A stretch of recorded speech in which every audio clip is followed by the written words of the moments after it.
Life Management Science Labs would like to acknowledge that we live and produce this podcast on the traditional lands of the Wurundjeri people. We'd also like to acknowledge the traditional owners of the lands of our listeners and our international colleagues. We'd like to thank and pay our respects to their elders, past, present, and emerging.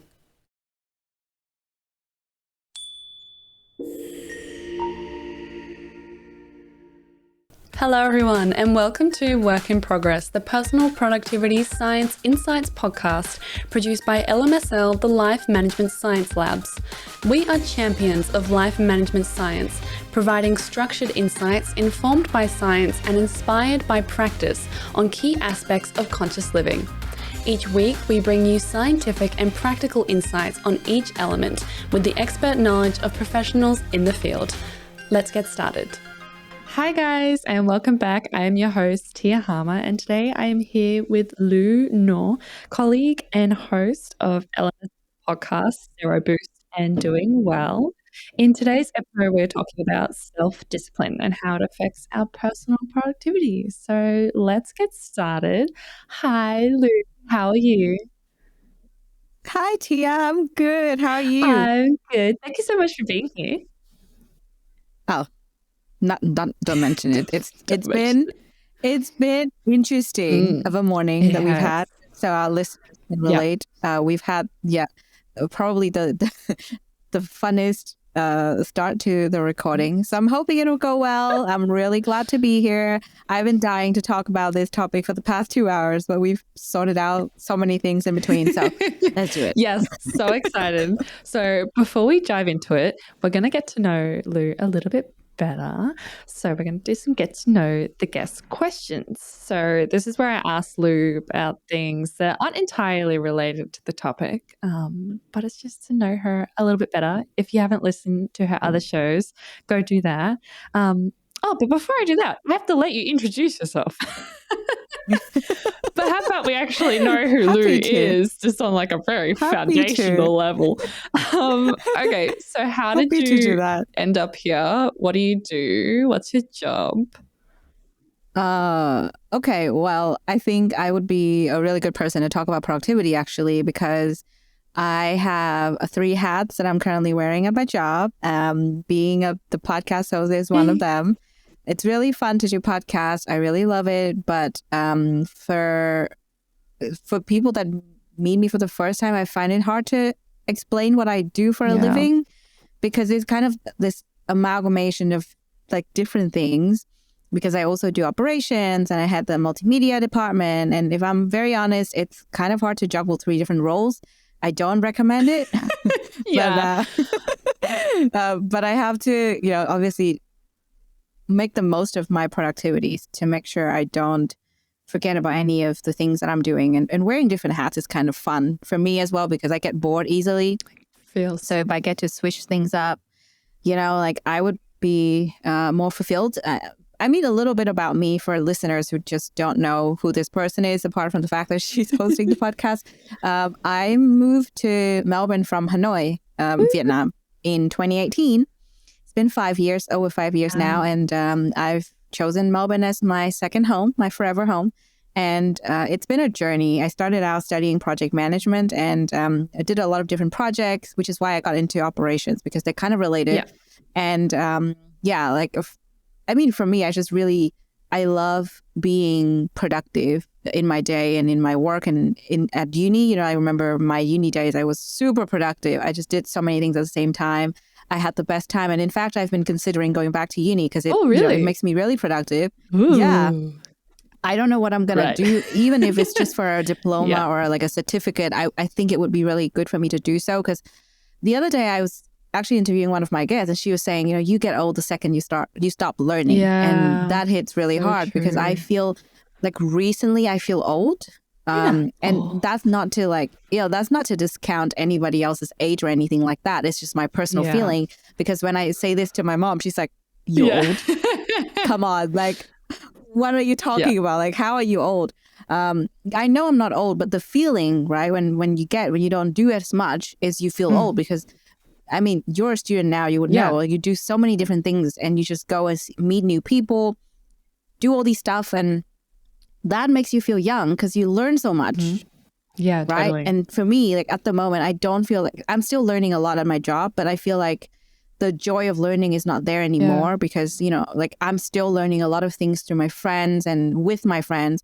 But I guess a big part of me is still asking for more, you know, so just to learn more in essence. So that's kind of like the interesting part since we're talking about productivity. Yes. So I think it's, you know, it's a fun area to discover. And also I feel like a very big factor in that, which I think we're going to talk about today later anyway, is obviously the self-discipline aspect that you're going to have to, you know, just get out of yourself. It's huge, right? And for me, I'm the perfect person to talk about this because I've been struggling with it. So I'm not an expert, but I can share how I've been able to conquer it so far. Like I feel like I'm in a much better place right now. And I'll share my stories when we talk about self-discipline. But yeah, that's a little bit about me. Well, thank you so much. We're so excited to have you here. Yeah, Lu is so multifaceted and just for like the year and a bit that I've known her, she's just like such a blitz. Like I never see her, like there's nothing she can't do. It's really insane. Aww, that's so sweet of you. Such a mum, and not in like any kind of negative way, but just in like she can do everything in the same way that like you perceive that your mum can do everything. Like my mum can do everything. Yeah. It's like when we look at Lu, we're like, she could do everything. Anyway. Okay. So now we can actually get into the questions that I mentioned before. All right, let's do it. I jumped the gun there. All right. So first, let's talk about books. Now, I know Lu reads because she recommends books. She talks about them all the time. She talks so much about like what she's learned in her books. What are you reading at the moment? And what's something that you have loved reading? Well, I mean, I'm currently reading multiple books at the same time. Yes. So I'm reading, I think I mentioned this the last time we talked, still reading those two books, Leaders Eat Last and Why Has Nobody Told Me This Before? And they are really good reads. But today I want to talk about, I've prepared. Yes. I have made my preparation. I want to talk about this one. This is my recent read. I think I finished it end of 2022. It's called The Courage to be Disliked. And there's a bit of my kombucha on there. Apologies. But yeah, this is by the Japanese authors, Ishiro Kishimi and Fumitaki Koga. I'm hoping I'm pronouncing that correctly. But I really love it because, I mean, it is categorized as self-help, but to me, like it's been interesting to kind of find books that I would enjoy reading that tell me stories while telling me lessons. I love that. And I think this is one of those. Yeah, so this is one of those because normally you would read a book about like self-help. The current one I'm reading, Why Has Nobody Told Me This Before? Is very like theoretical as well as it's kind of like chapters and you have like a list of things that you need to know, which is really nice. I really like the way they're structured, but I'm also a big fan of stories.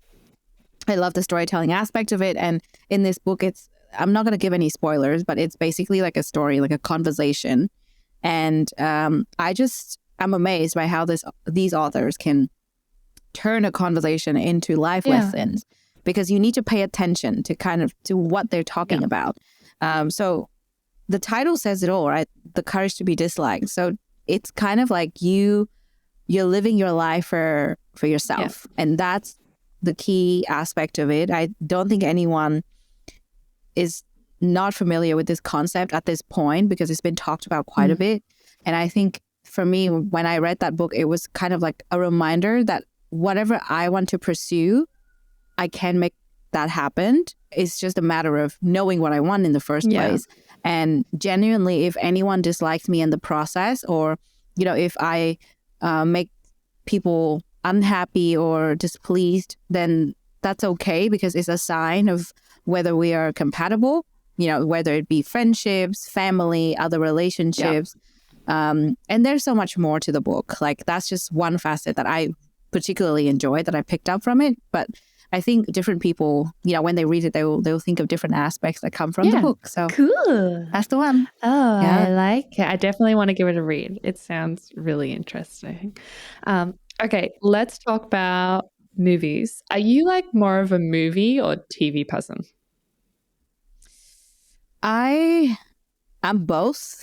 to be honest. I would switch from one to the other depending on my availability. So if I feel like, okay, I might have a bit more time in this particular period, I'm going to dedicate myself to a new show, I'll do that. Otherwise, I'll probably do a movie, every other day or so. Sometimes I do that just over dinner. Like it's really nice to kind of wind down. And I feel like watching TV show, you kind of have to like keep going with it. But anyways, the movie I want to talk about, and this is like very timely, a huge shout out to the cast and the producer and everyone from Everything Everywhere All at Once, because they won Oscars. Man, they deserve it. I mean, so much. They won. Oh Goodness.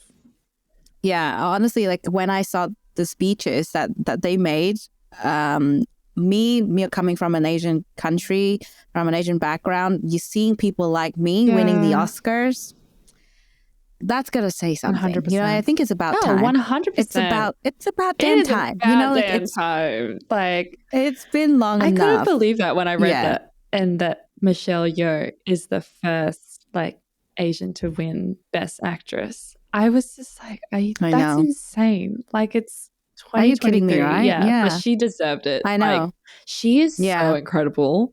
When you look at what she's done, she's so amazing. Yeah. And just like all the rest of the cast and just the film and so amazing. I know. It was so hilarious, but it's just so touching on so many different levels. And I feel like, like I watched that a while ago, but I still remember it because it's so dang hilarious and it's just so good. But yeah, I think it's kind of like similar to the concept of the book that I was talking about before as well. I mean, like obviously it's not the exact same thing, but you can relate to it how you want to relate to it. And I feel like that's just life. And yeah, your life can play out in multiple different ways. Because when I watched the movie, like each person will take something with them, right? So when I watched the movie, what I took with me is there might be multiple other Lus in multiple other universes. And this is the universe I'm in. So how do I want to make the most of it? What does this mean for me? So yeah, I just love it and just really wanted to talk about that today, especially because they won Oscars. So won them literally yesterday. Yeah. Like literally this time yesterday, but so amazing. Anyway, for people who haven't seen it, definitely go watch it. It is the most incredible movie and it deserved all of its awards. Okay, let's talk about famous role models. Do you have one for starters? I actually have multiple because I take different things from different people.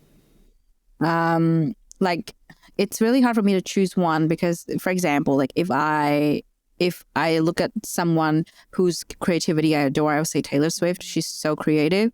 Yeah. But if I want to look at someone who's passionate about learning and sharing and vulnerable, I'll talk about Brene Brown. Okay. If I want to talk about someone who's like so passionate about education and sacrifice herself for others, I'll talk about Malala. Yeah. So it's just kind of like, like different people bring me different things. I don't have one role model anymore because maybe in the past I did, like maybe in the past I was just like really into something and I'm just like, yeah, that's my role model. But, like the past few years as I've grown, I just realized that I take different things from different people. So I have multiple of them. I love. Yeah, oh, that's so great. Okay, podcasts. Are you a podcast person? Besides the fact that you host like 3. I used to be. I used to be a massive podcast fan. I used to listen to all these different shows. I, at the moment, don't listen to that many podcasts, but I would say the most recent ones that I've been listening to, first one is On Purpose by Jay Shetty because he has amazing guests on the show. And yeah, I just really love the interaction between him and the guest. And it's just really like the insights that they bring out. And then the other podcast is from my favorite YouTuber, Rowena Sai. It's called Voice Hacks. I love Rowena. Yeah, I love Rowena. She's like my girl. Yeah, and my some of my friends like, you look like Rowena sometimes with your expressions and stuff. I'm like, maybe I've been watching her too much. Come on. But yeah, I really love Voice Hacks podcast. I love how she talks to her friends about things and just it's really structured in the way that they think. Yeah. And I just really adore that because I'm like, I'm very big on that. Like I need to work on myself further. And I feel like that podcast is basically like big sister telling you, sharing the experiences with you. Yeah. And I think I love that. Like, I love scientific things that I'm learning from hosting the shows that I'm hosting and listening to your guys' podcast. But at the same time, I like storytelling, as I told you. So I really like listening to stories, experiences, and just having someone who could be your friend outside of your circle. You know, that's pretty cool. That's how I feel when I listen to the podcast. Oh, cool. I didn't even know Rowena had a podcast. That's She does. so cool. Yeah. I've got to listen. She actually turned her YouTube video into a podcast as cool. well. But so Voice Hacks is her podcast with her friend Vivian. But I think if you go to her socials, you'll see a link to her own podcast based on her YouTube channel. So that's also interesting. If you don't want to watch her video, you can listen to what she talks about. Because I mean, all the videos are like that. They're basically podcasts with visuals. Okay, cool. Oh, awesome. I'm definitely going to have to listen to it. Okay, let's talk about courses. And a course what is a course you have completed? Well, many at this point, I would say. Anyone should say that, to be honest. I think I would say at the moment I like to see things the way that they're structured. So I turn books into courses sometimes because, you know, books sometimes would have prompts for you to do, right? So I would say if it's a proper course, probably the emotions course that we've been developing at LMSL. But if anyone wants recommendation for something else, I would say it's not a book per se, it's a journal. So this journal was developed by one of my best friends on the planet, Anna, and her friend Kat. So it's called Meant to Be Journal. And it has different stories from different people and prompts for you to figure out what you're meant to do in life. And basically just, you know, to find your why. And I think a lot of journals and a lot of books talk about this, but the way that they feature female artists only is just beautiful, like beautifully done. And I got featured as well. Oh so I was like, I felt like, that's so cool. I mean, this was like years ago. This is about 2 years ago already. Like it's really cool. But I felt like you know, imposter syndrome. Am I an artist? Not really. But, you know, like if you want to feature, we go for it. So cool. Oh, wow. Okay. Totally. I feel like that's a course for me because I can just like, you know, open different pages each week and just work on myself because I feel like that's what we as humans always need to work on. You know, no matter what you choose to learn at university, you're going to be the one with yourself to the end of the day. So you need to learn about yourself and you need to manage yourself better. That's what I truly believe in. I love it. Then, so great. Well, thank you so much for answering all those questions. So as I already mentioned today, we are talking about self-discipline and how it's connected to our personal productivity. So for our listeners, Lu, how would you define personal productivity? Personal productivity, really great concept. I'm actually a big fan of this show because personal productivity for me, you know, like to me, is like how you're managing your activities in your daily lives and how you're making the most of your time, but also finding a balance. Because I think a lot of the times nowadays we have this weird concept or this weird notion going around where you have to do more. Yeah. I don't think that's the case. Like, I don't want to do more. I essentially want to do less, but have more out of the fewer things that I do, if that makes sense. So that's how I would define personal productivity. Like, it's not about doing a million things, but it's about doing, let's just say 5 things in a day productively. And so you get them done, you feel happy, you feel grounded, and you find balance in life. Like, that's how I would see it. I like it. Yeah, definitely. Yeah. I think... yeah, especially with hustle culture and all that kind of stuff, it can be really hard to like sort of give yourself the credit to step back and be like, oh, okay, I should probably let this go or, you know, not be doing so much. And I think we're both really bad, particularly you. I'm really bad at doing that. Because it's hard really because there is that pressure. You know, you see everyone else or apparently everyone else is doing more and you feel like you have to do more. But in essence, I know from what I've learned from this show is that productivity can also be doing things that are just for you, to take care of yourself, that don't relate to hustle culture or the grind or like working for some financial benefit. Like taking care of yourself is also productive. Yeah. So Exactly. yeah, and it's such a big part of it. Yeah. So what do you think people get wrong when it comes to productivity? We kind of touched on hustle culture, so I feel like that kind of answers that question. But is there anything that you want to add to that?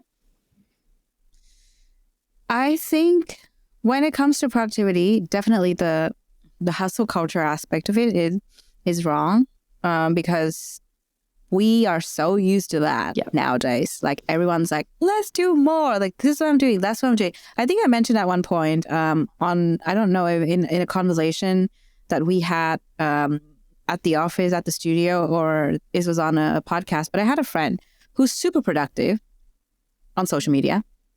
Looks like she's doing so much. And what she did not tell anyone was the fact that she broke down and got sent to the emergency room because she was completely exhausted and burnt out. Wow. And I think she spent a couple of days at the hospital. She came back, she did the same thing again, so got sent back to the hospital again. And I feel like that is like one example of how wrong this is going, because I don't think we should encourage people to do more. I think we should encourage people to do things that matter to them more, rather than do more things in general. Like if I want to hang out with my friends, I would essentially space that out. So I also have alone time and downtime to actually do my self-reflection. If someone is like, oh, you need to go out more, like you need to do more stuff.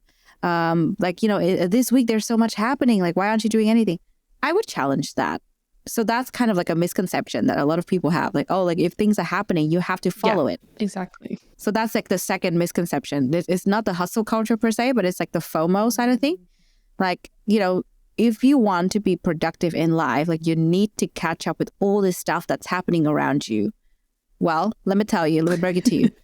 It's going to come back, Yeah. This exhibition that's here right now, it'll probably come back next year. Totally. If you don't catch it this time, it'll come back. This hike that you really want to go on this weekend, but you're not feeling well, you can always go next weekend. It will still be there. Yeah, it's not going to go anywhere. Like, but things that matter to you might not stay there forever. Yeah, exactly. For example, quality time with your family. You don't know how long you're going to have with your family, ever. Yeah. Never take that for granted. And so, that's what matters. Like, you don't have to chase anything anybody else is doing.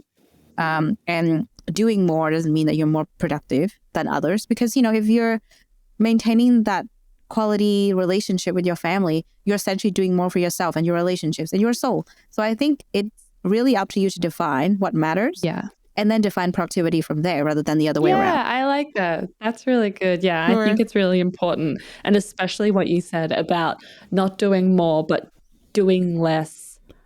But the things that you do actually matter to you, and like actually something that you're passionate about, something that is important to you, something that resonates with you. And I think that's like a massive thing that I feel like we're finally sort of, people are kind of taking it on board a little bit more in terms of be like, oh, I'm doing all this stuff, but like really I only enjoy like this much of it. And just like coming back to it and just sort of being like, what are my passions? What do I love? And I feel like especially post-COVID, we saw that massive like quiet, epidemic where people just started quitting their jobs and stuff, because people realized, they were like, I don't have to do this. Like if, if you're in a privileged position where you can choose your job and like sort of pick and stuff, then like a lot of people were just like, I'm not passionate about this. It doesn't align with my morals. It's not something that I love doing. I'm not going to do it. And I think that's totally fair. Yeah. And, like a question that I learned from someone, I think one of my ex-colleagues actually, is to ask yourself when in doubt, to debunk that misconception. Really simple. Is it substance or is it time pass? Just ask yourself that. Good question. I like it. If it's substance, do it. If it's time pass, maybe no. 100%. So on that note, let's go to self-discipline. because this is something we hear about a lot, especially when you're at uni. Like the entire concept of uni is that you make yourself do it. And like work, you have to choose to do this and you have to choose to be productive in, that societal sense of the word. But coming back to it, how would you define self-discipline? Well, I'm no expert, so my definition will be based on personal experience. But I think self-discipline is something that everybody naturally has. We already have it. It's just a matter of utilizing it. Because think about brushing your teeth in the morning. Everybody does this. I mean, I hope so. Yeah, we hope so. I hope everybody does this first thing in the morning, right? And that is self-discipline. I mean, it can also be a big part of it. It can also be habit as well, because, it's kind of like a combination of different factors in your brain. Like, this is what I'm learning from my shows. But essentially, you have the self-discipline to take care of yourself to a certain aspect. Everybody does. And so I think self-discipline, it's as simple as knowing what you need to do for yourself and actually taking the actions because it matters in the grand scheme of things. Like, I don't have a scientific definition for this one, but to me, self-discipline is so important because the second I fall off the wagon, I'm just like, oh, I'm not going to do this today. That's the end of the story for that day. Obviously, I can start again tomorrow and that's okay. But like, I know that the second I say that, I'm allowing myself to be laid back. I'm allowing myself to just take whatever comes my way rather than being in control of my life. So I like it. That's how I would define it. Exactly.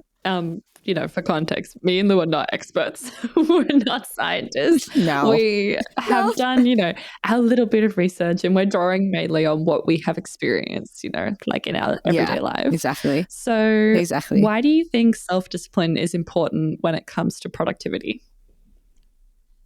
I think I'll borrow some things from my other shows. I believe that in the happiness show, we've basically touched on this a little bit about like self-discipline, and maybe on the Wellbeing show as well. But in the context of life, right? Like we're talking about happiness, well-being, productivity. Like these are all different aspects of life. Self-discipline is sort of the key for you to get to where you want to be. Because an example is you could say, I want to do this today for my mental health. And then you don't do it because you don't feel like it, even though you know it's going to be good for you. So then without self-discipline, anything about productivity would be sort of a bubble that you can burst at any time. Because if you're saying you're planning all this stuff that you're going to do, but you're not actually going to go ahead with the things that you're going to do, that's because you don't have self-discipline. So I would say it's truly the key. Like any moment you're like, oh, I'm doing this just because I'm doing it. Not really. That is self-discipline and habit sort of like combined together. And this is what I learned from the happiness and wellbeing show as well, because, like the habits that you build for yourself really matter. And then self-discipline, it's sort of like the cherry on top. But it's kind of like, they interact. So I think I'm keen to like, talking about uni, maybe do a research about this. I don't know, because it's really interesting. But I think it's just so important for you to nurture that self-discipline even further because you already have it. So you just need to nurture it more and just make sure that you, whenever you're doing something or planning anything or wanting to achieve something, for example, have more productivity in life, that's where you really need to look at that area because you can plan all these things that you want to do. But whether you do it or not, that's based on self-discipline. It's up to you, really. Totally. No, definitely. So a lot of people believe that willpower, which is the ability to control actions and emotions and one's desires, is the same as being self-disciplined. So according to Mark Manson, this is not true. So Mark Manson is the guy who wrote the book and we all know who he is. So, but they're not giving okay. So he says that this comes from the idea that we fuse morality with self-discipline, which results in shame. So we think that willpower and self-discipline are the same. And apparently he says that comes from that background of, fusing morality with it. And he uses this example of like a taco. Like you want to eat the taco. And if you're a good person and you have self-discipline, you won't eat the taco because you're already, you're not hungry or it's not good for you or something like that.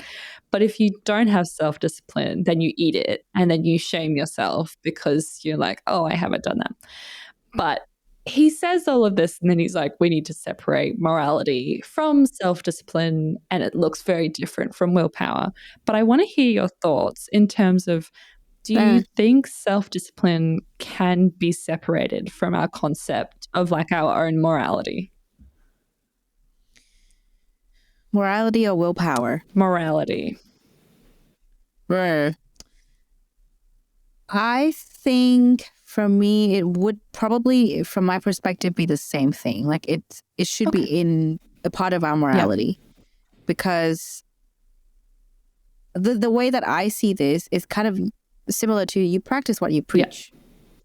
I don't know what Mark says. I mean, I understand the taco example. But I don't think it's about shaming yourself per se. It's more like you have your own moral compass, and you know what you need to do. You know the right thing to do. Let's put it this way: if you have a friend who is struggling, and they really need to cut down on things like tacos because that's going to affect their health, are you going to give them a taco? Yeah. No. So then same to yourself, right? Like I think it's interesting when we can separate this, but I think we should look at it the same way. And this is what I learned from the Happiness and Wellbeing show. We tend to separate the viewpoint of us looking at others for the viewpoint of us looking at ourselves, but it's actually not. Sometimes you treat other people better than you're treating yourself, and that's part of your moral compass. So I think it's part of it for that reason, because if you are really like, if you're showing your moral to the outside world, to other people, you should be able to do the same to yourself. You know what is good for you. I mean, if you are in a bad state of mind and you just like, you know what, I don't normally do this, but today I would like to indulge on a taco. Yeah. I think that's fine. Yeah. Like if it's once, it's fine, obviously. If it is not once, it is not okay. Yeah. Because we can always cut ourselves some slack on certain days.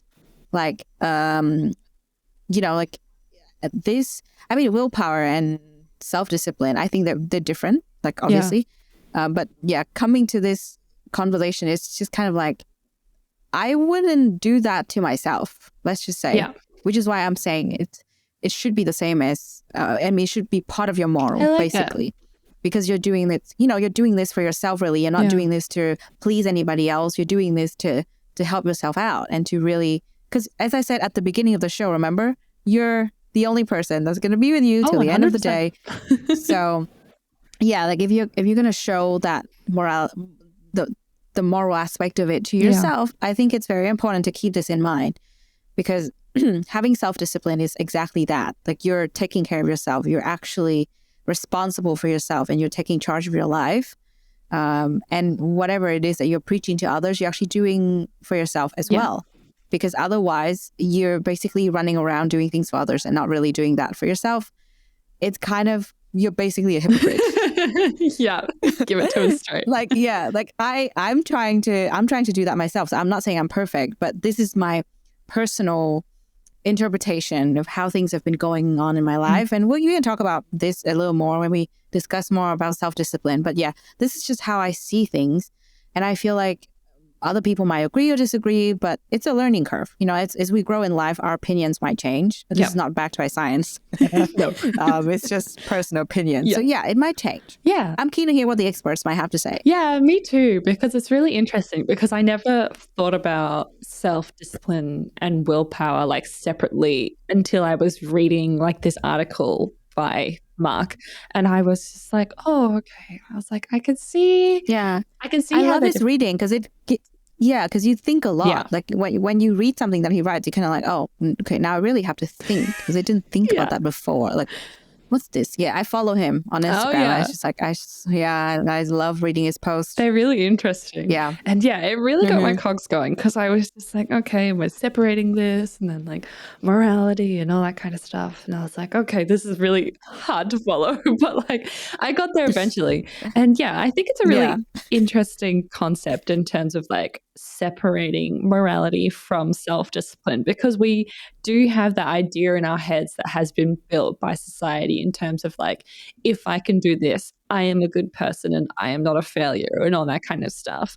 But I feel like there is definitely that morality aspect. But I think for me personally, it helps to separate them in terms of like, just because I didn't do this thing, it doesn't make me a bad person that I didn't do that. Like that's not a personal, like it's not related to me. I don't know, like it's kind of like separating my work and all that kind of stuff from like just me as a human being. But that's how I work in terms of like compartmentalizing it, because that allows me to sort of disjoint my failures from my personal life.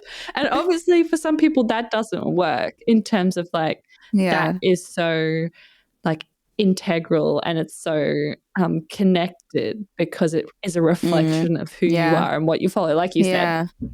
So I think it's going to be different. Well, I agree with you. I hear you. I mean, we're looking at different aspects of it, right? But then the other day on one of the episodes on my show, just to add context to it, one of the guest experts and I were having a conversation, and I don't remember the topic off the top of my head. It will come back to me. But basically, I was sharing my struggle with her about me showing up at work versus me showing up in my life. And she was saying, you're one person. You're one person. So you cannot be different people in different scenarios. You're going to show up the same way, whether you like it or not, or whether you are aware or not. So this is what I'm saying. Like in terms of morality and self-discipline, I would like to see that as one from me, because I feel like if I'm separating them, and I would cut myself way too much slack and I wouldn't do anything at all, you know, because I had a period like that. I had a period where I'm just like, this is okay. Like, it's fine. You know, like I've been having a bad day, so I'm just going to do this. I didn't do really good things for myself, really. So now that I look back on it, I'm like, you know what? I did not have a good day, but I did not have to do what I chose to do. I could have done something else that I also enjoyed. No, definitely. So then, my morality was definitely challenged on that day because my self-discipline wasn't there. But that's just my personal experience with it. Okay, so further into this article by Mark, I'm really running with this here. I read this and it went forever, and I was like, I'm gonna run with this anyway.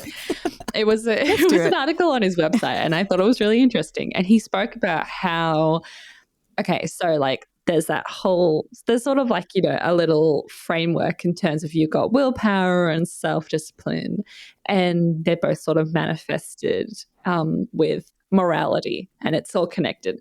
And then when we fail, we get shameful and we shame ourselves because we connect our morality with our self-discipline. Anyway, then that shame, when it builds up, it leads to overindulgence, and we cave. And we just like, okay, fine, can't do this anymore. And you just cave, you know, you eat all the chocolate in your fridge at 3 o'clock in the morning. You eat the entire bag of chips on the way home on the train. I do that pretty often. So a lot of the time this leads to overindulging. And a lot of people talk about this, especially when it comes to like diet culture, in terms of, you know, you restrict, and then you cave. And then you eat everything. So why do you think that people overindulge? Like, why do you think people do this sort of coping where they like, you know, cave and they can't do their self-discipline anymore, and then they just do everything that's probably not good for them? Yeah, well, I mean, I can totally relate to that. I mean, as I said, there was a period before that I did this. I'm not proud of it, but I had to go through it to learn from it. And I think overindulgence is a coping mechanism when it comes to difficulties and challenges in life. This could mean small things, like you're having a tough day at uni or you're having a tough day at work and you just want to have something sweet. Because, the sugar really helps. Me yesterday. Yeah.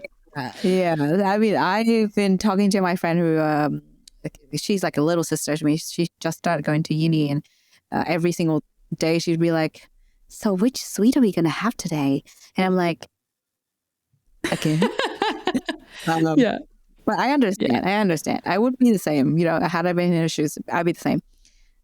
So when I think about that, it's just like I think it's like a habit kind of thing. Like, and this goes back to, like, I'm just taking stuff from the happiness show. When you're building habits, there might be instances where you build habits without knowing that you're doing that. And this is one of those, overindulgence. So let's just say, as I mentioned before, if I indulge myself on this one occasion, just once, and then I go back to what I normally do, that's fine. But if I am having a tough day today and I'm like, okay, it's been a tough day, let me just have my chocolate. Right? And then tomorrow, same thing happens. Another tough day at the office or something like that. Or something happens in my life. I'm like, okay, another tough day. Yeah. It's 2 days in a row already. So I should just indulge myself. And that keep repeating and repeating to a point where you're so used to it that without it, you're kind of like an addict to a certain extent. To a certain extent. Not the exact same way, but very similar, because you would start to crave it. You won't be able to do anything without it. I know this from experience because that happened to me. Like, there was a period when I don't remember exactly what happened, to be honest, but it was actually a really bad mental health period. And I would just go out and have sweets every day. It was not healthy. I was breaking out really bad. And I was just like constantly struggling with managing my skin. It was just like, I just kept reading and trying to figure out why. I knew why. I knew why, because it was sugar, but I just could not stop myself. Yeah. So I think similar to me, a lot of other people might go through similar situations where they cannot find any healthy coping mechanism and they turn to unhealthy coping mechanism, and then they start to overindulge. This could be anything. It doesn't have to be food, by the way. No, it could be anything. Yeah, it could be anything. Yeah. And if anyone can relate to this, they might find examples within themselves, because they're like, I don't eat sweet. Okay, but what else are you doing? That might not be super healthy. Are you scrolling every day? Yeah, I'm a binge TV show person when it comes to like overindulging. And I literally experienced this like just last week, because it's second week of uni. Well, now it's the third week, but last week it was second week of uni, and I was doing really well. And then, this is kind of TMI, but on the Wednesday I got my period. And I get really bad cramps. I'm currently in the process of, fingers crossed, well, not fingers crossed, but possibly being diagnosed with endometriosis. But anyway, I get really bad cramps. And so on the Wednesday, I was like, I'm going to take care of myself and just like lay here in my little snuggly bed. Well, I wasn't really doing this voluntarily. I like couldn't stand up. But anyway, so I took that day to relax, and I felt okay about it, because I knew that I had been really self-disciplined the week before, and I'd done all my uni work. I was up to date. I felt fine. I'd had work the day before. I was like, I'm good to go. I was like, I am okay to take this day. And it felt good for myself to actually do it without guilt. It was a very big step for me. Anyway, but then the next day comes, and I'm still in a little bit of pain, and I'm kind of chilling, and I'm like, all right, I'm going to just sort of like relax and just not do too much, but just little things. Anyway, and then I ended up not doing anything. And then on the Friday, I was like, oh, this is really nice. And I didn't do anything. And I literally got all the way to like Monday, which was yesterday. I got all the way to Monday, and I hadn't done anything. I hadn't cleaned my room, hadn't done any laundry, hadn't gone food shopping, I didn't go to church, I didn't go to uni, I hadn't studied, I'd like did a little bit of work, but like that was it. Like, and I just gone down this hole where I was just like feeding, and I was just like, this is bad, because if I don't pick this back up again now, like if I don't push myself and give myself that self-discipline and just make myself sit down and just like be like, okay, you need to do this, and you need to do this for yourself. And I think that was the thing that like changed my mindset and actually pushed me to go back to uni and do some study and get on top of everything. Was I was like, okay, this feels great right now. But in 2-3 weeks time, when you've just wasted like a whole week not doing anything, when you could have been doing something, like for the first day, that was totally warranted. You gave yourself, you cut yourself some slack, because I was in pain. But then like the following, 4 or 5 days, I was like, this is bad. And I think that was what changed my mindset in terms of like, okay, I am overindulging, but if I give myself the self-discipline to actually go back to doing this, then I'm going to be happier in the future, because I will have done this now, and I'm not going to be so overwhelmed. And even though like presently I don't want to do it and it doesn't feel great, I kind of had to switch that mindset in terms of being like, okay, if I do this for future me, then like she's going to be more organized, she's going to be happier, she's going to feel like she's more on top of things. And like that is my only aim for this semester. So I was like, I have to do it. And so overindulging for me is just like lying around and watching TV, because unfortunately I like don't have chocolate on hand a lot of the time. It's a good thing. But then I just lie there and just watch movies and TV shows until and I don't even feel good when I'm doing it. Like that's the thing. It's like I don't feel good, but it's not a healthy coping mechanism. But I've just learned to go back to it when I just don't feel like doing anything. Yeah. I mean, I hear you. Like it happens. And speaking of future self, I did an episode on this actually for the happiness show, and the guest challenged that thought by actually asking your one self. Yeah. This is your current and future self at the same time, because it's a few seconds apart. But what you're doing now affect your future self, obviously. So work on your present self and focus on that. Obviously, I really love your thinking about your future self and like, think about the things that she would be feeling and how she would, be carrying herself and things like that. But in a way, that's kind of like you living for the future. Yeah. So you might not necessarily enjoy what you're doing now. So I think it's important to go back to that concept that we just talked about, right? Just really reminding ourselves that we're doing this for ourselves. Yeah. Just like you would do something for other people. Let's just say if someone needs help, maybe some are more inclined to help than others, but normally if you see someone in need, you would help them, right? Yeah, totally. And if you see like a dirty space and you need to sit down, you would clean it first. Yeah. So think about that as your life. Like if your life is messy right now and you really need to settle into it, then you need to clean it up, right? And that's how I see my life as well. Because like so funny. Yesterday, my friend came over and he was like, "Why is it so clean in here?" I'm like, "What do you mean?" And he was like, "No, not that it was not clean before. It looks cleaner today." And I'm like, it's the same. I just keep cleaning. Just keep it clean. It's just move some stuff. Yeah, I just move some stuff around and just like, put rubbish away. It's not that different.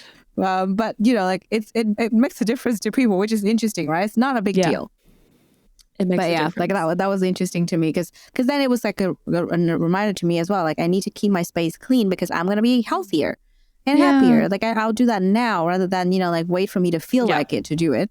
And like ever since I started thinking that way, I just automatically cleans when I have the free time. I like put on music and just like, cleaning. Sing and clean. Yeah. But then I fell off that wagon a while ago. It was really hard. It's hard to speaking of self-discipline. Yeah, it's hard, especially when you're feeling funky, you don't feel like doing anything, you're tired, you're sick. The last thing you want to do is to vacuum. Yeah. 100%. 100%. Simple as that. Definitely. Yeah. Okay, so we've talked about overindulging and it's an unhealthy coping mechanism, but self-discipline can be manifested through creating positive reinforcement and having those healthy coping mechanisms. But for people who struggle with perfectionism, this is very difficult because working on something and sort of allowing yourself to make small progress and mistakes and stuff, it doesn't work very well. And so when you're a perfectionist and you're being self-disciplined and someday you aren't, it's like you're going to beat yourself up and, go back into that terrible circle that we spoke about before. So how would you recommend perfectionists integrate positive reinforcement in their life to build better self-discipline? Well, I mean, for me, I kind of struggle with that as well. I'm a little bit of a perfectionist myself. So sometimes I wouldn't start doing things just because I, like you said, notice that it's not going to work the way I want it to work. So why work on it? So I have, like, for example, I have a passion project that I like to work on. It's just kind of like, I'm not going to say what it is, but I have a passion project that I've been working on. And sometimes I would be like, oh, just not going to get into that because it's not going to be the perfect product. Yeah. But I can tell you, on the rare occasions that I actually sit down and work on it, I made progress and I feel great. Yeah. And I felt like doing more the next day and the next day. And I feel like that's what we can start to do by just getting started. Yeah. Set aside some time, even if you're not going to achieve anything, that's fine. But at least you're making progress. Yeah. And drafting something so you can actually see what it looks like, because nothing looks perfect from the first try. If you're not going to keep trying, it's never going to look like anything at all. Think, like, for example, cooking. Very simple, right? Like, if you're like, oh, I'm not really good at cooking, I'm not going to cook because, too much hustle and I don't think it's going to be good anyway. You stop and you don't ever cook. But if you experiment, right? You buy all these simple ingredients, you experiment. The first try might be terrible. Not going to lie. You might burn some stuff and that's okay.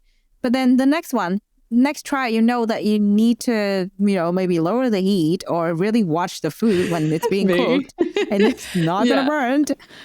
Yeah, I don't know. But this helped because, like, previously I was like, oh, I really don't want to cook this because I don't know if it's going to be perfect. But then I just started to run with it, make some mistakes and go ahead. And that really helped because I'm still a perfectionist in a lot of different areas in life, but in certain aspects like cooking or working on my passion project, now I'm better at it. And I started to just like finalize little products here and there that aren't perfect, but I know that they're progress. And one day I might look back on them and laugh, or I might celebrate them because they show the steps that I was making. And if I'm not going to start today, I'll never start. Yeah. That's what I tell myself. So baby steps, like I need to get started so that I will get there.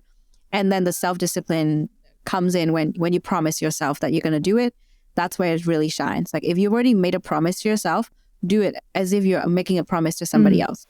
So Tia, I promise I'll be here by this time to hang out with you. Same thing. Lu, I promise you I'm going to be here at this time working on this project. Do that for myself. Yeah. Sorry. No. Hit the mic. Definitely. I think I've struggled with this as well, 100%. Like, I think I have had to unlearn being a perfectionist. I think I was definitely a perfectionist in high school. I got good grades and I was like very, very organized and very scheduled.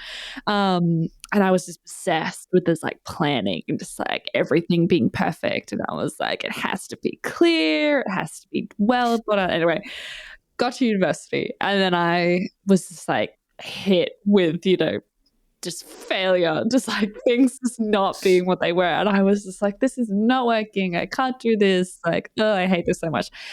But it was just this process where I just had to teach myself that like trying is good enough. Like just giving it a go and actually trying, like knowing that I tried. That is so much more important to me now than like anything having an incredible end result. Like, I'm like, I want to know that I give it a go. It's really awesome if I get to the end of it and like, it's amazing. It's good. You know, nothing's ever perfect, but I tried and I got there. But if I know that I'm like, okay, it didn't end that well, but like, at least I gave it a shot. It's like, I'm very proud of myself. I give myself my little participation award and I'm like, good job. That's great. Like you actually did that. And they use this, you know, totally. I read this or heard this somewhere. I can't remember who it's from, so apologies. But I remember once hearing about, you know, people who were struggling with fitness and they wanted to start working out, but it's so hard to get started. Like it's so hard to actually just like step out the door or onto your yoga mat and actually do a workout. And this guy, he had like a client or a patient or something who was really struggling to try and do physical exercise and his health was at risk. And he said, all I want you to do is just drive to the gym and then just drive home. I don't need you to go inside and run 5 kilometers or anything. I just want you to drive there, see the gym, and then go home. And then the next day, I want you to drive there and walk in the door and then go home. And so every day, this guy would just take like, and it was a very small amount of time, so 5 minutes, and he would just go to the gym and see the gym and then go home. And then just slowly, like over, you know, a couple weeks, it was just like more things. It's like, I want you to go inside. I want you to go on the treadmill for 10 minutes, just walking, and then go home. And so you slowly build up this thing where it's like, you want more.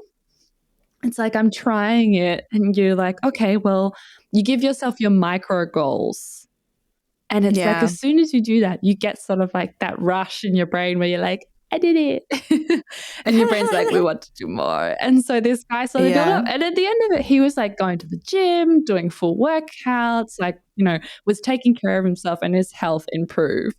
But it was just that small progress is still progress. And if you break it down into like little micro goals, like I've stopped writing down, you know, complete I now just say, start this. I don't give myself, unless I'm like on a really tight schedule, then maybe I'll be like, I need you to read 50 pages like today. But on a weekly basis, like on a Sunday, if I'm scheduling things and I know I'm like, oh, I need to do this study, I'll just say, start this and do what you can. By the end of the week, I expect you to have this finished. But it's like, just start it. Just give it a go. Yeah. And I think that has helped like so much because it allows that perfectionism side of my brain to be slightly satisfied because it's like, I did that perfectly. Like I started it. So I fulfilled the requirements. Yeah. It's very small things. Yeah, that's really good. Good to hear from your perspective really as well. interesting. Like I struggle with getting started. So like I did the same thing with the gym. Yeah. So my friend and I decided to go to the gym together. It's so funny. The first day, the first try, it was on a Sunday, and we had no idea that this gym closes at 2 p.m. And we made an appointment to go together from 2 p.m. So we will head there at 2 p.m., not arrive at 2 p.m., right? We will head there at 2 p.m. And then when we were closer, we were like, oh, do you know where the entrance is? And I was like, oh, actually, no. I put out my phone to put it into Google Maps. And it says it's closed. So we were really close to the gym. We didn't look at the gym, but we turned around and went and have desserts. Now, that's the first day.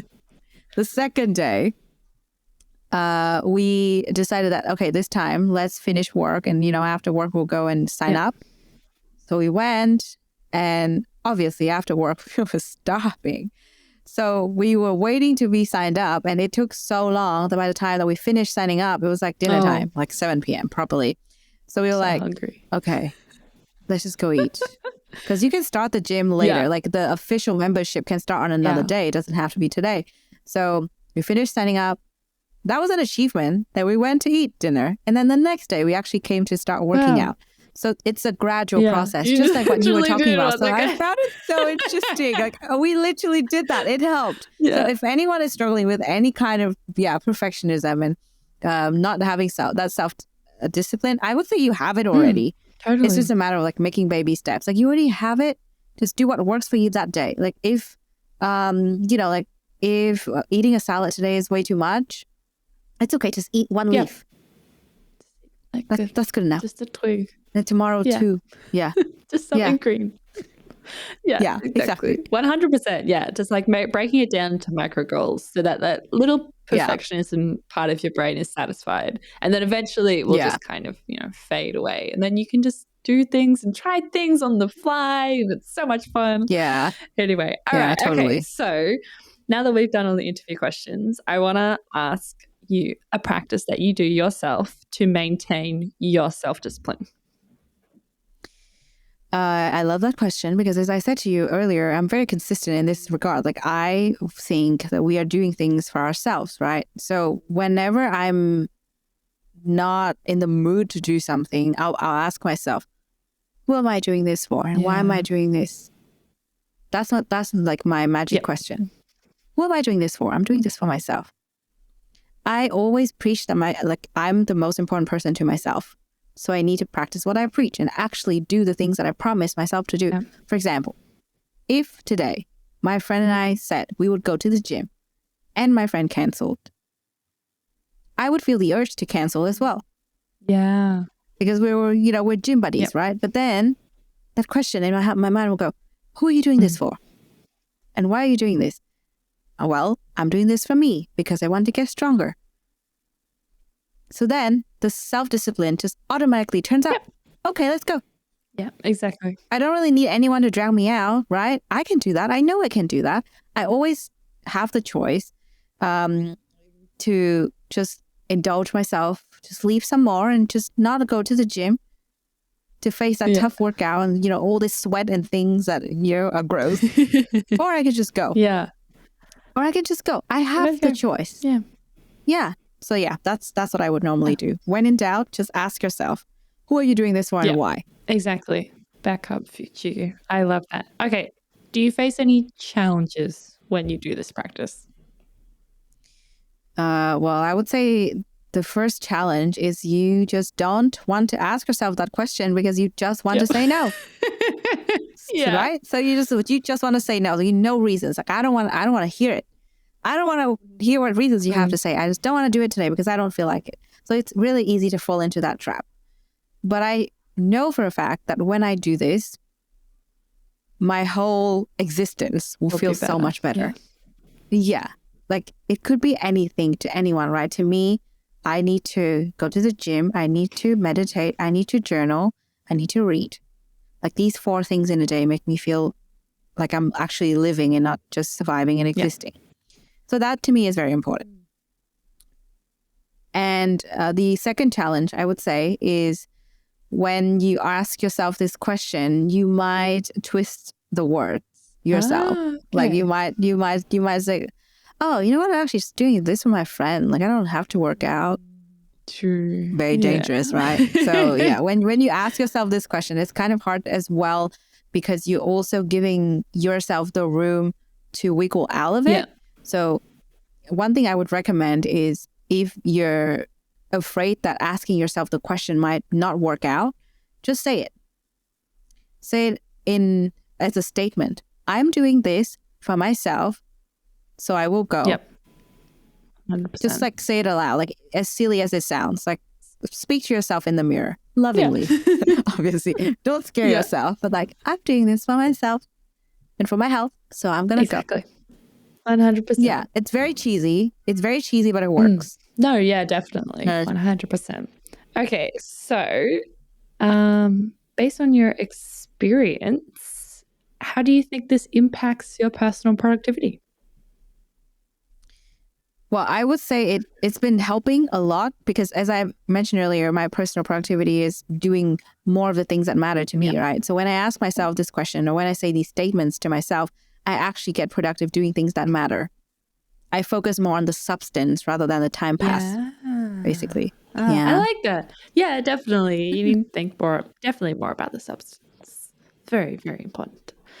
Okay, great. And would you recommend this practice to everyone? Absolutely. Anyone and everyone. So great. I love it. Okay, wonderful. Yeah, I think it's a very big question to ask yourself. And I think, yeah, you're not always going to love the answer because it's not what you feel like. But I even thought about this like yesterday, like I was packing my bag to take to the gym because I've gotten into this habit of just like, it's really actually annoying, but I don't mind because it's not heavy. But I carry my gym stuff with me like everywhere because I go to the gym in the evening and I don't drive. So if I'm going out that day and I'm like, oh, I want to go to the gym later, I have to carry my gym stuff with me like all day, which is fine if I'm like coming to work and I can just sort of shove it in the corner. But it's good because it stops me from like going home and then being like, oh, I don't really feel like it. I'm not going to go. Because I like have to go home and get my stuff and then go back to the gym.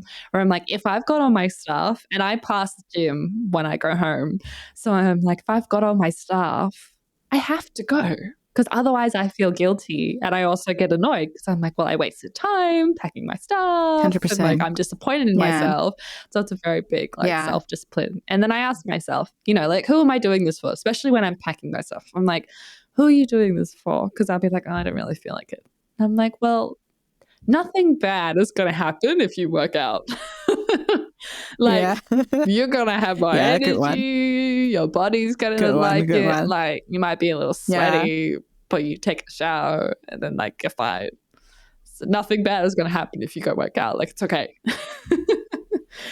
It helps. Totally. It helps. Very good question. Couldn't agree more. Yeah, there you go. There you go. Okay, so You're doing that already. Sorry. You're doing that already. Great.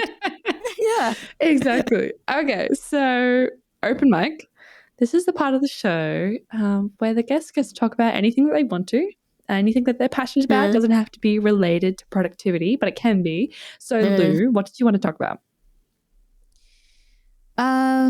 Well, I think I have so many things on my mind really nowadays, but I think it would be good to talk about something different. Okay. So not super related to productivity. Yeah. Actually, it might be related to my definition of personal productivity. You know, do more of the things that matter to you.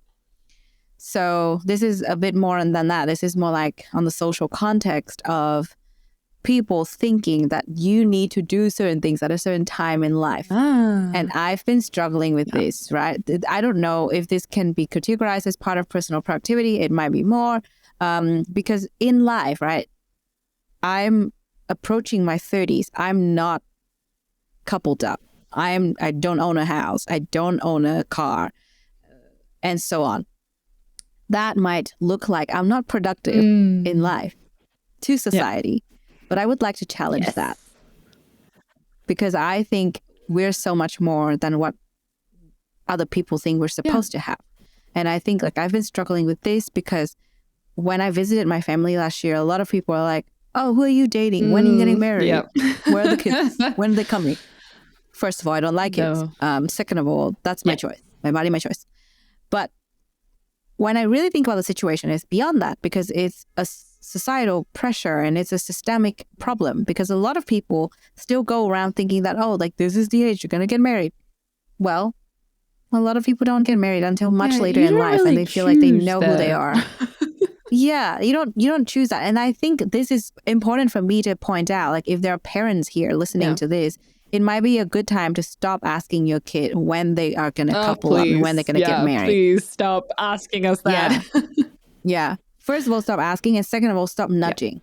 Because my mom, I know she loves me, but she's just kind of putting pressure on me. And she's like, I'm waiting for you to date someone. I'm like, why? What are you getting out of it? I'm happy as I am. Like, why do I need another person? And she's like, oh, have someone to share things with. I'm like, but I have cats. I have pets. I can share things with my cats.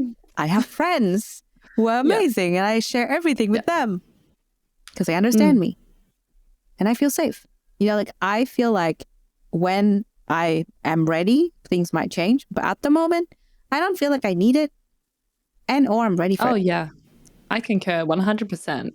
I'm really sick of being asked that question. I'm only 23, but I have like heaps of friends who are just like I have friends who are getting married. Like I've got a friend who's getting married in July, and I have friends who are already married. I have friends who have babies, and it's insane. And I like live in a share house with 3 boys, and I don't have a boyfriend. I am like changing jobs, and really I have no money. Yeah, it's not, right? It's not like that. You have multiple people you can count on, and you can build deeper relationships with your friends. And it's a time for exploration. And I think I did not talk about this earlier, but since we're here on this topic, I'll throw in another book for anyone who would like to read. It's called The Defining Decade by Meg Jay. It's about your 20s. I've heard about this. Yeah. It's an incredible book. I'm going to read it again, actually, because I feel like, again, talking about productivity, it's not about reading more books. It's about reading books more productively. So I'm going to reread the book until I've learned the lesson. So I'm going to read that book again because I really love how she is telling you to discover yourself in your 20s. Definitely. And I feel like that's, it's perfect no matter where you are in your 20s. Like you're in your early 20s. I'm in my late 20s. That's fine.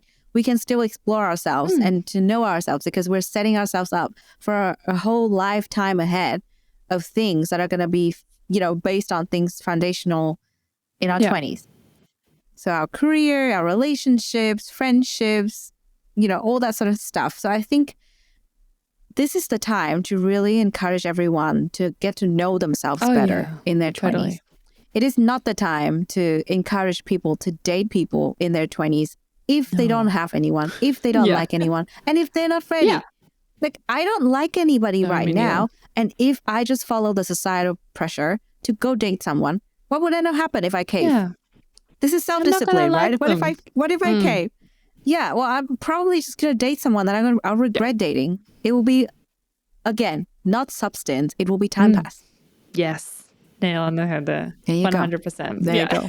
Yeah, so that's my open mic. I like it. No, definitely. Yeah. I think your 20s are your time where you're learning so much about yourself. Like you change like so much. Like you at 23 is not the you like today. And me at 23 is not the me when I turned 20. Like, or it's not the me when I was 18. It's not even the me like 10 months ago. Like it's different. Yeah. And you're changing. And like, I think it is a time, where you are not defined by society's perception of your achievements. Like that is not who you are. Like you are not defined by your relationships or your house or whatever it is. Like you're defined by how you want to be and like who you are and like what you reflect and all that kind of stuff. So it's your 20s. Go have fun. Go explore yourself. Absolutely. Go just enjoy everything because you're only in your 20s once.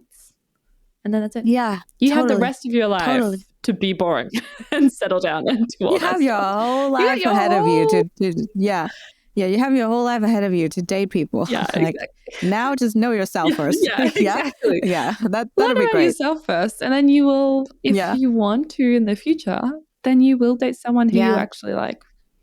Or, if you're learning about yourself and you find someone along the way, perfect. Exactly. But just don't rush into anything because everybody else is doing that. I did that in the past, actually, when I was like a kid. It was really funny because like everyone in my middle school was dating someone. So I just grabbed the boy next to me and be like, do you want to date? Everyone did that. Yeah, exactly. That was terrible. That was terrible. But I learned from it so much. I never did that again since. Totally. The relationship lasted for 30 days. Thank you very much. 30 days. I think so. Or 90. I don't remember. Well, that's longer than most of mine. That's good again. I don't know, man. Like, it's been a long time. Oh, really. Yeah. No, I don't think I haven't gone on a date for like 3 years, I think. And that's okay. No, and I'm happy with it. You go on girls' nights, right? I am exactly. It's no drama. Like, I like being with just me and my friends. And I'm like, this is good. This is what I want. These are my goals right now. I know, right? And that's it. I know, right? And that might change. Yeah. And that's okay.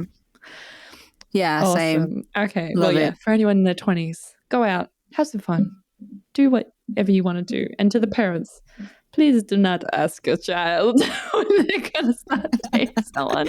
Because, and a final note, I would just like to point out that all these like goals and stuff, like all this stuff that people say that you have to have by this certain time, a lot of those things, you can't actively go out there and like cultivate them that much.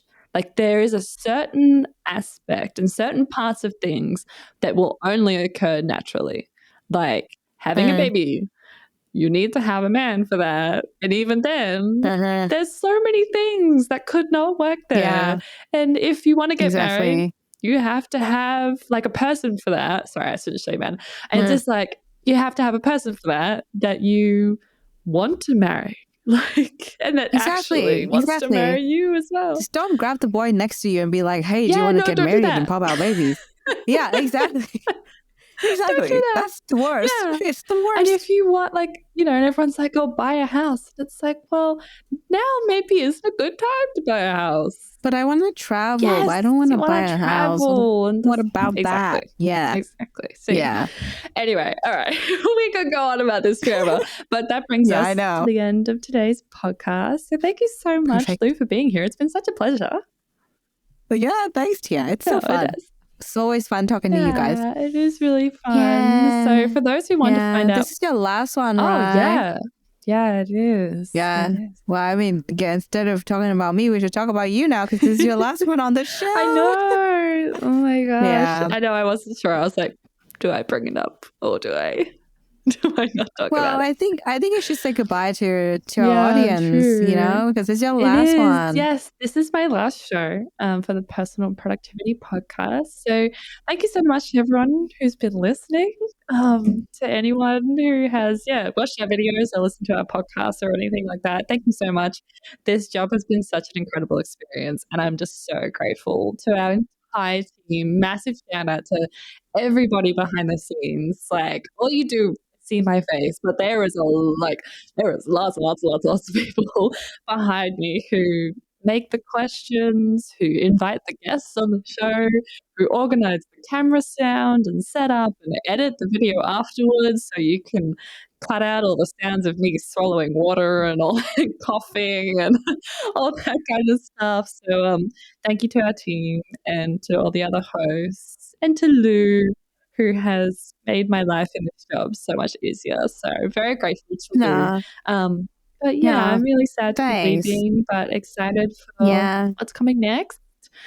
And hopefully, it's all gonna work out. It's all gonna be great. It will. It's gonna be great. But I love this show, and I'm very sad to be going. But we have other shows. I'm gonna take this moment. The show will go on. The most important thing is the show will go on. You guys are gonna hear from the other you'll hosts. find a new friend. There's going to be the other hosts. There will be Gabriella on here, and you'll have Dina and other people who are going to take this over for a while until we find my beautiful replacement. But for now, if you're craving more LMSL content, then you can go and listen to Lu's shows. So Lu, do you want to plug your own shows now? Yeah, sure. Well, for anyone who would like to connect, I'm on LinkedIn as Lu Ngo. And I'm also hosting 2 shows for LMSL. One is Sero Boost. That's for the Happiness Science Insights Podcast. And Doing Well, the Wellbeing Science Insights Podcast. I'm still learning about these things myself, so no expert. But there are a lot of amazing experts on there. And we just talk about life. And I just love life. So tune in to find out more about our love for life. And thank you for having me. Thank you so much for being here. To anyone listening, don't forget to like and subscribe on whatever platform you're on. And I will not see you next week, but somebody else will. Thanks, guys. Bye. You have been listening to Work in Progress, the Personal Productivity Science Insights Podcast, produced by the Life Management Science Labs. Listen to episodes from LMSL's 10 Life Management Perspectives on Apple Podcasts, Google Podcasts, Spotify, YouTube, or other podcasting apps on your smartphone.